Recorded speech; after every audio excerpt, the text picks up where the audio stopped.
For transcripts, go to bit.ly/read_AST, or the first link in the show notes. This podcast acknowledges the traditional custodians of the land it is produced on. Sovereignty was never ceded. I'm Eamon Connolly, and this week on One Letter Better, I'm joined by Sammy Matafilio and Ursula Huxtable. They can both be found on Queer Dungeoneers, a fantasy actual play podcast with an all-queer cast that's as ridiculous as it is heartfelt. So, let's roll out the welcome snakes and prepare for the revolution. It's One Letter Better!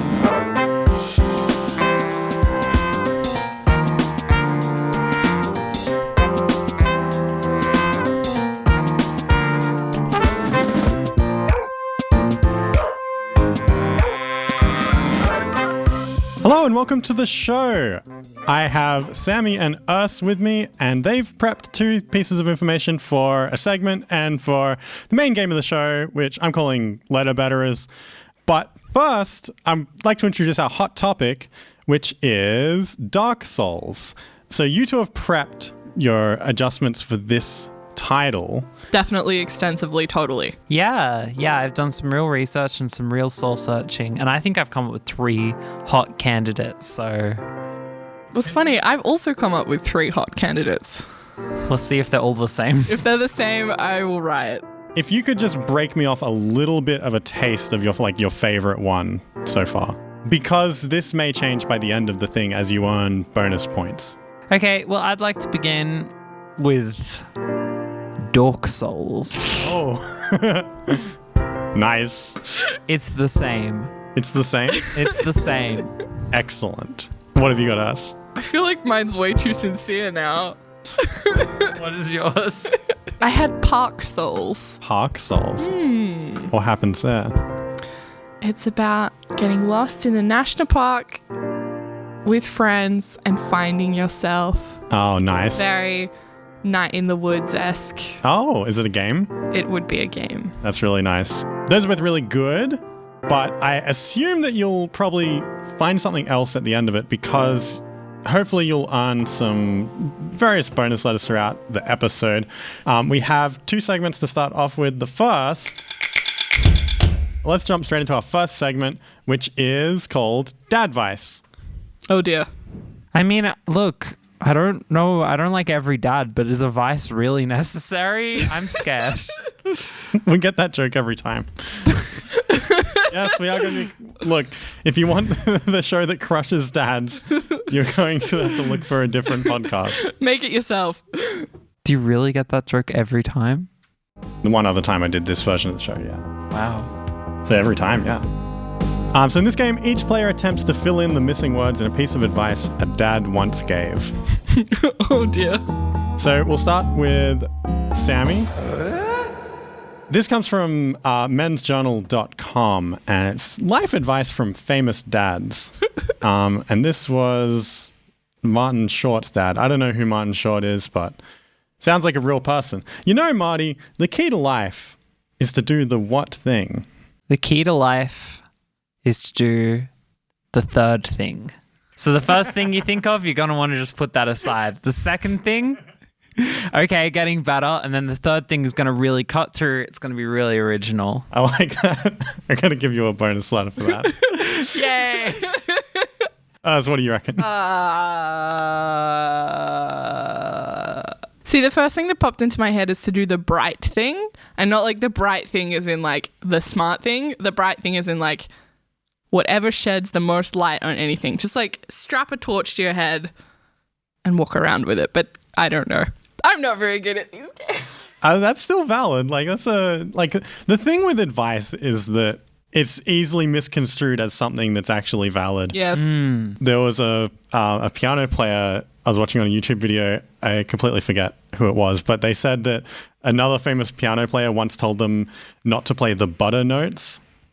And they just took that advice and ran with it and just like lived their good life and like became a better piano player because of it. But they actually misheard them. And the person actually said not to play the bottom notes. This reminds me of a maths teacher I had in high school who told us to watch out for bear traps in maths. So it's when you're multiplying and there's a secret negative in there. So when you're multiplying, if you don't take the negative into consideration, you've fallen into the bear trap. I just wish he'd put less bear traps in the classroom. Your turn was rough here. But the actual advice was the key to life is to do the decent thing. You can aim a bit higher. Yeah. Yeah. I do really like the third thing. Okay, this one is from a different website, and it is for us. If you say you're going to do something, do it. Nobody likes a what? Nobody likes. This feels too mean. A podcaster. Oh, no. Oh.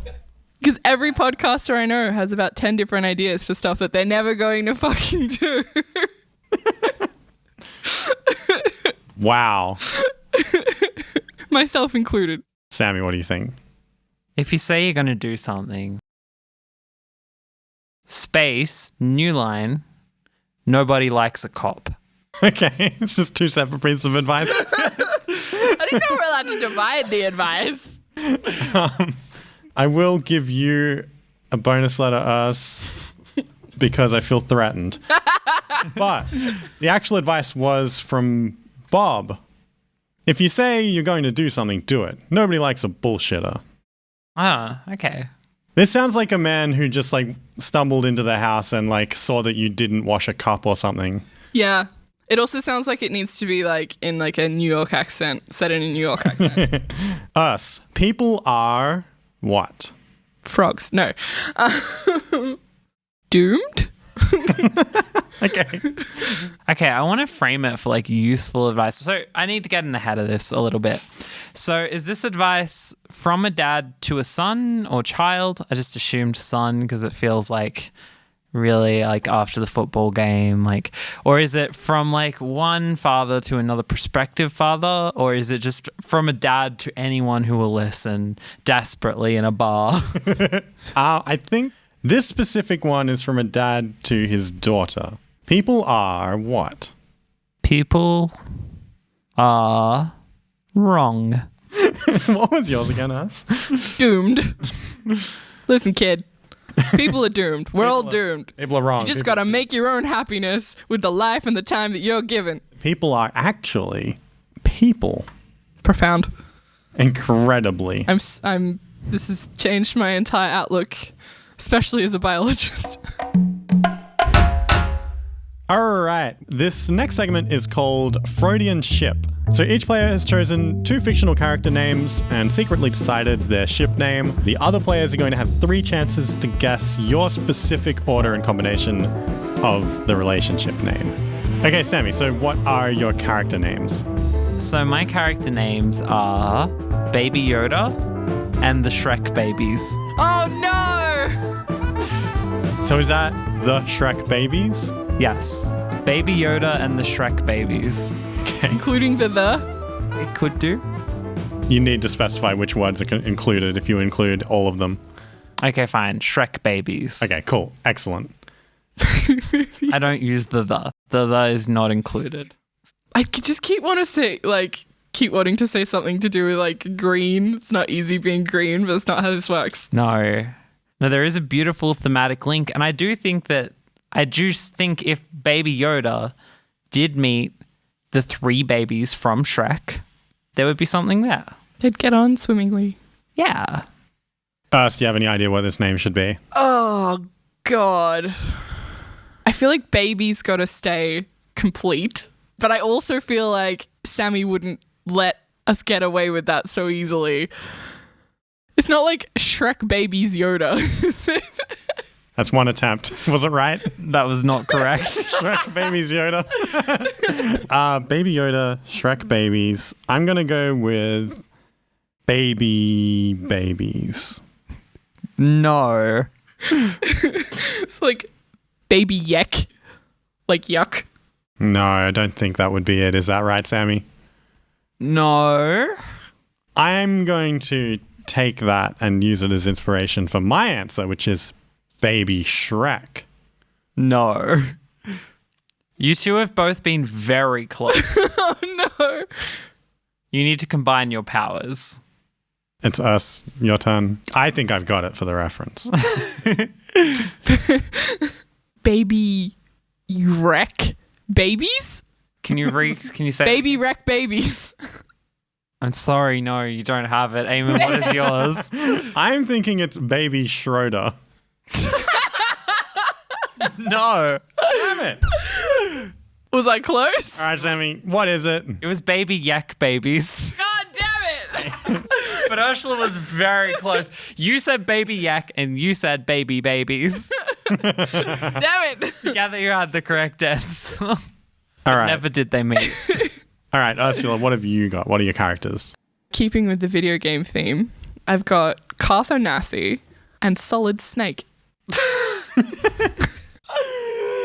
Oh no! I'll go first so that Sammy has to go last. I'm thinking... Well, I'm just going to go Cartho Snake. No. Carthonas Snake. No. Can I have the names another time? Carthonassi and Solid Snake. Snassy. No. Solid Snarth. No. Eamon's on the right track. I'm going to say Snolid Nake. That doesn't mean anything. Snow Nassie. No. I think that was all the attempts. It was Sulk O'Snassy. So I feel like Eamon should get half a point. Like Sulk Snazzy. Because he's sulky. I don't know who that is. No, as in Karth is sulky.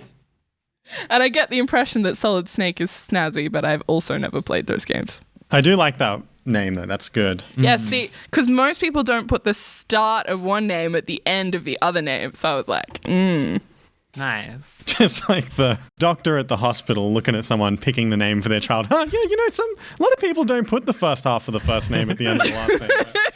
bold choice. All right, that does it for our first two segments. We're going to go to a break and then come back with two more segments and our hot topic.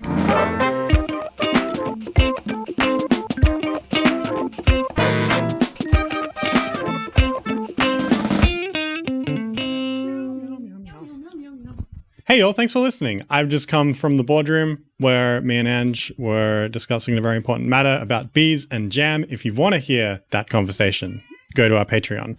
Speaking of Patreon, I'd like to thank Owen Piper for being the first Season 2 patron for One Letter Better. Owen has unknowingly been subscribed to the Patreon for over a year, maybe almost 2 years. And I didn't notice, and he didn't notice, I guess. But I appreciate it a lot, and I'll get you either some merch or some coins. If you'd like to join Owen, you'll get access to things like our Discord server, bonus content like animatics for upcoming episodes with little bits that I just really enjoyed and had to make a tiny animation of, voting power in polls about the pre-production of the show for future episodes, and digital and even physical merch in the future, especially on the higher tiers. So if that sounds exciting to you, go to patreon.com/oneletterbetter and join one of the tiers. You can't join Owen's tier. There is only one slot for Owen. So if you'd like to take Owen's tier, you're going to have to wait for Owen to leave. And he's been here for a while, so I don't think he's going anywhere, but we'll see. Did you actually make Owen's tier sold out? Yeah, there's only one slot for thing. Like, if Owen leaves, you can come in and be the new Owen, of course. When we started this journey, I was just a dropout from the College of Arcanists. Some girl who could turn into animals. A pickpocket looking for answers. I was a swan. But along the way, I found hope. Love. Family. I found out I can turn into a giant worm. Okay, look, Signana, What? He's right. but it's really not fitting in with the tone of what we're going for here. I mean, we're all talking about the esoteric... Queer Dungeoneers, an actual play podcast about being who you are by being someone different. I can turn into a worm. Oh, forget it. All right, we're back and we have another segment. This one is called Bird Association. Yes. Oh, fuck. Oh, wait, am I allowed to swear on this show? You get one. I've done 2. Disqualified. I win. You're let off the hook. One player thinks of a bird and what they associate with it. Then they tell the other players what their bird is, and everyone shares what it makes them think of and why. Ursula, what is your bird? Magpies. Sammy, what is the first thing you think of when you hear magpies? I think of home. My mum hoards magpies. She lures them in with food, and basically there's this magpie flock, and it's like tripled in numbers since my mum has deigned to care about them. And it's like an omen, but it feels like a good omen. At their peak, I think we counted about 60 magpies. It was wild. It was insane. And every so often they just abandon for somewhere else, but then they always seem to come back. Well, it was the breeding season. No, and then they left. no. They went. It was a grudge. They had to go do their taxes or whatever. Sammy, what is your bird? Wait, how do we win? What do you mean? How do we win this segment? By surviving. Albatross. Ooh. So what does that make you think of? The zoo. Why? Because they take in albatross and they rear them back to health and they release them. And also, that was on the TV show we were watching last night. It was about Taronga, and they had an albatross. I think of Rescuers Down Under, the old movie, where a bunch of rats climb on a bird and they fly to Australia. Did they climb on an albatross? Yes. That's a good pick, because they think actually so. migrate quite far. Yeah. I also thought of Rime of the Ancient Mariner. I also thought of Rime of the Ancient Mariner too. That's such a bummer. Okay. Ursula, give me one more bird. One more bird. Willy Wagtail. Sammy, what are your thoughts on that? I've been cursed by the word Willy and the arrangement of W's, and all I can think of is that horrible chocolate wizard. Willy Wonka. He haunts my dreams. Like a Willy Wonka and the Chocolate Factory remake in the style of like BoJack Horseman, and he's just a bird, but like a humanoid bird. But he's like the only one. Birds shouldn't eat. Any chocolate, especially not that much chocolate. They can have little chocolate as a snack. No. No. Can they? No. No. No. Probably not. Almost no. I'm gonna say no. I have nothing for Willy Wagtail. Sammy, give me your final bird. My final bird is an egret. E-G-R-E-T. That's not how you spell it. Hey, that's a quality bird I'm looking at right there. What are your thoughts on that? So what does it conjure in your mind immediately? Cattle. Cattle? There's a species of egret called the cattle egret, and they're often seen around cows. Do they like pick the like fleas off the back of the cows or whatever? I don't actually know. I don't think so. Maybe they do. If you had to eat an egret, would it be a good experience or would you be full of regret? So, I know that's just a pun, but I do have a confession to make at this time because my soul is heavy. I don't know what an egret is. I just remembered it was a type of bird. Well, that's better than the alternative end of that sentence, which is you once ate an egret and you regret it. Sharky, it's a kind of heron. A conspicuous species, the cattle egret has attracted many common names. These mostly relate to its habit of following cattle and other large animals, as it is known variously as cow crane, cowbird, or cow heron, or even elephant bird or rhinoceros egret. But why are they there? The cattle egret is a popular bird with cattle ranchers for its perceived role as a biocontrol of cattle parasites such as ticks and fleas. Yes! I don't have an interface for giving myself a bonus letter, so I'll just keep that one in my mind. You have an interface? Yes, you get little stars every time you get a bonus letter. You have a rating out of 10 that will judge your soul at the end of the world. What's my rating so far? I think you're both still on 1. All right, we have our final segment before we jump into the hot topic, and it is called Portmansplain. One player is given a portmanteau and must immediately explain what they think it means, whether they know or not. Each other player then takes turns chiming in with, well, actually, and gives their own explanation. Finally, I'll chime in and give the real explanation. So, Sammy, your portmanteau is cellfish. C-E-L-L fish. Okay, yeah, a shellfish So if you're in jail, they realized it was a lot cheaper to just keep a little pool of water in there. You can use it for cleaning up your face, you can use it for drinking, and you can use it for growing your little shellfish. And then when you get hungry for a little bit of a snack, you just take one of those shellfish out of there and you eat it. It's becoming unpopular these days because a lot of people don't eat fish. They might be allergic, they might not be okay with eating animals. And what can I say? The government has been very slow in reacting to these problems. They were raised 30 years ago and no significant changes have been made. So the shellfish endures. Can I give you a bit of constructive criticism on your delivery? What? You have to sound more self-assured and like you're really educating someone who knows absolutely nothing about the topic. But, good try. I'm sure you get it. Oh, yeah. What? Do you think you know better than me? Do you think you know something about shellfish that I don't know? I don't. Do I? Yes. Yeah, that's the idea of the game. Oh. Okay, so Ursula, I'll just explain the game to you really quickly. I'm sorry. So the idea of the game is that I'm going to explain the thing and you're going to explain it better than I did, okay? So now it's your go. I'll give you both. Good luck. You can both have a bonus letter for this roleplay session that you've created out of this game. Ursula, you need to correct Sammy on what your version of what this thing is by jumping in with, well, actually. Well, actually, you got the prison part right, but the shellfish is actually like a special kind of, kites that they use in prison to like pass notes back. I'm sure you've heard of them, maybe. But like, it's when they're like exchanging commissary, and instead of a kite, it was originally flying fish, but then they just shortened it to fish. Shellfish. Well, those are both very good, but actually, it's an individual who continues talking on their phone so as to be rude or inconsiderate of other people. So I think we both agree that you're wrong. Yeah. That's not how this game works. We have united. Ursula, your word is screenager.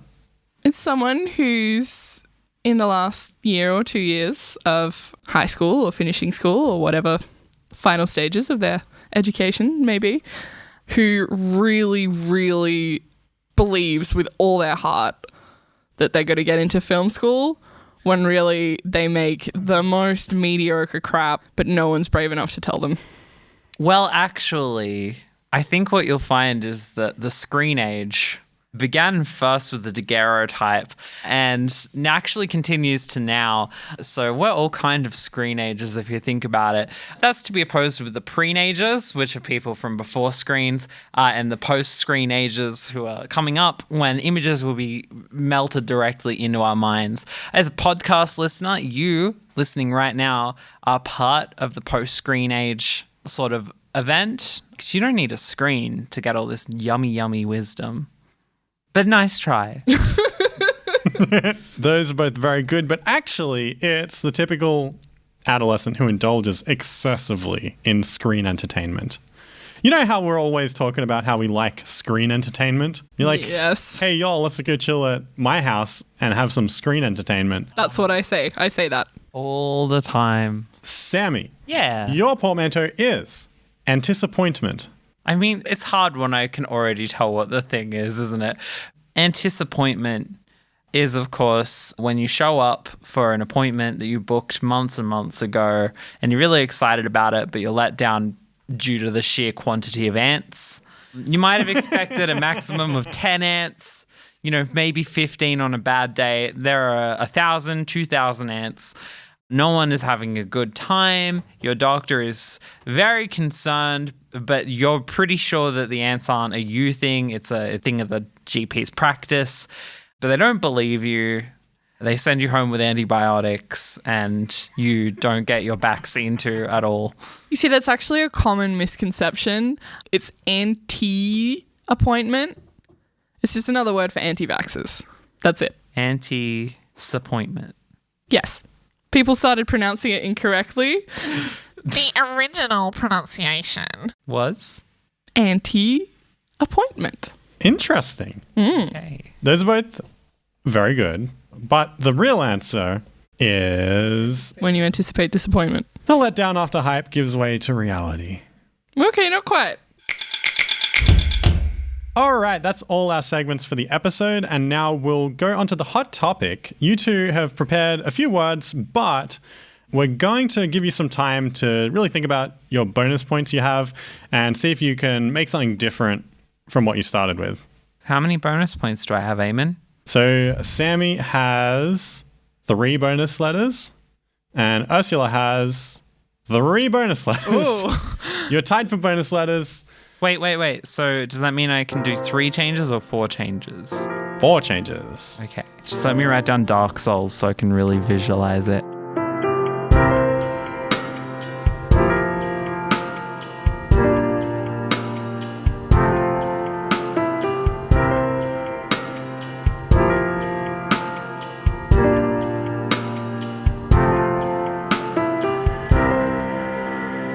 All right, you've had a moment to think about it. But first, thanks so much for sending this word in. This one was sent in by First Time Caller. Thank you so much. They suggested Bark Souls. Said that. Dark Souls like shoe soles. That's an illegal suggestion, but I'll allow it. I don't know, you don't know. Maybe they have a bonus letter. Okay, they got a bonus letter. All right, First Time Caller. I have some suggestions, but I'll let you know after you give me your updated ones. So, Ursula, what have you got for us? The first one is Parked Souls, about people who died in traffic jams. Oh, gosh. And are cursed to sit in traffic for all of eternity. Dank Rolls, another D&D podcast with an all-white, all-male cast. And Pork Rolls, because I'm hungry. And we have a winner. Pork Rolls gets it. Okay, I have one. The first one is Sard Owls. What is that? So Sard Owls is made to sell the popular cleaning product to Twitchers, as it's called. That is not people who stream. That is people who love to count and catalog different types of birds. So that is Sard Owls. I think it's more of a pamphlet than any other kind of medium. I've got Rat Louse. Oh. It's sort of a augmented reality game where you release the rat in your own home and you let it wreak havoc. Okay. You cannot hurt it.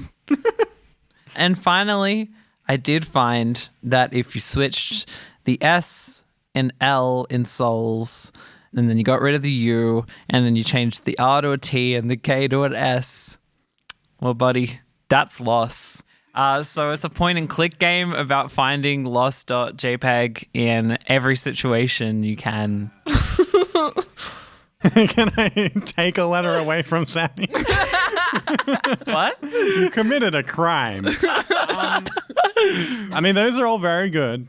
Are they? You didn't seem happy. Sard Owls could also be like a bird cleaning product Ooh, I like that. for your birds. I like that a lot. I got to admit, I went hard on the coming up with the things and very easy on the coming up with what the things mean. That's okay, because I was the other way around. Which do you think is your favorite of your own ones? I feel like Rat Louse would be a really fun game to play with a family, especially if you got it delivered to someone else's home and they open it up and it's just a rat and it goes into their house and causes trouble. I thought this was a digital smartphone It's experience. an augmented reality game. There's really a rat in your house. Okay. That's what it means. The augmented part is because you record it, right? Like there's an actual rat in your actual home. Well, it's augmented because your reality is better. This rat has a QR code on it that will make a real 3D rat appear above it. And that's why you can't hurt it, because you can't damage the QR code. No, it's just it'd be really mean. I mean, that too. Nice, friendly rat. That too. That just wants to ruin everything. Holes in your socks, holes in your shoes, holes in your bag of wheat or whatever.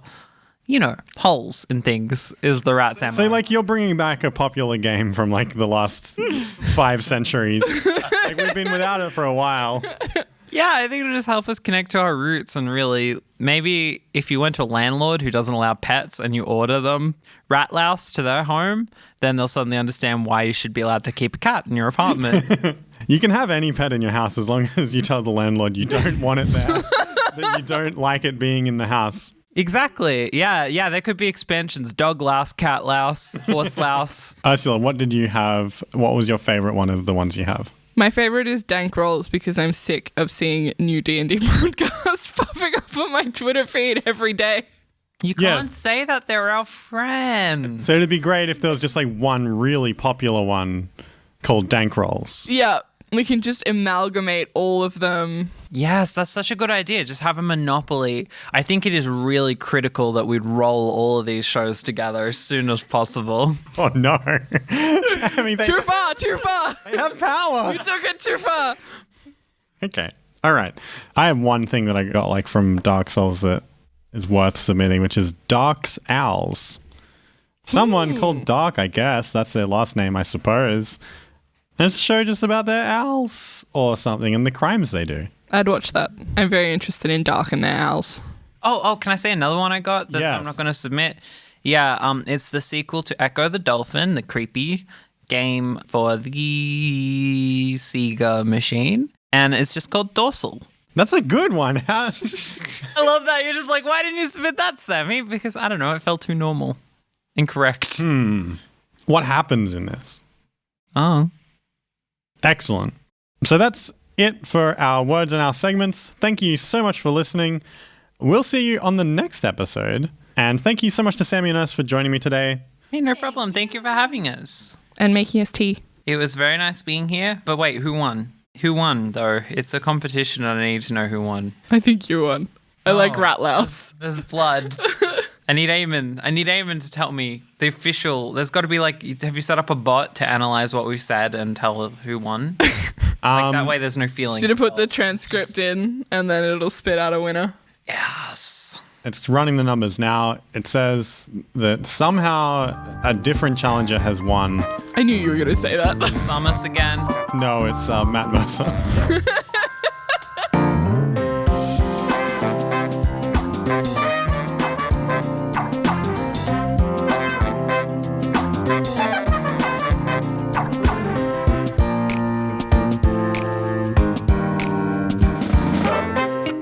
This episode was produced by me, Eamon Connolly, with production assistance from Angel Fauchelevent. Thanks so much again to Sammy Matafilio and Ursula Huxtable for joining me. Our theme song is Here Comes a Good Boy by Louis Zong and the Barkin' Dogs. And until next time, keep it up. You are doing a great job.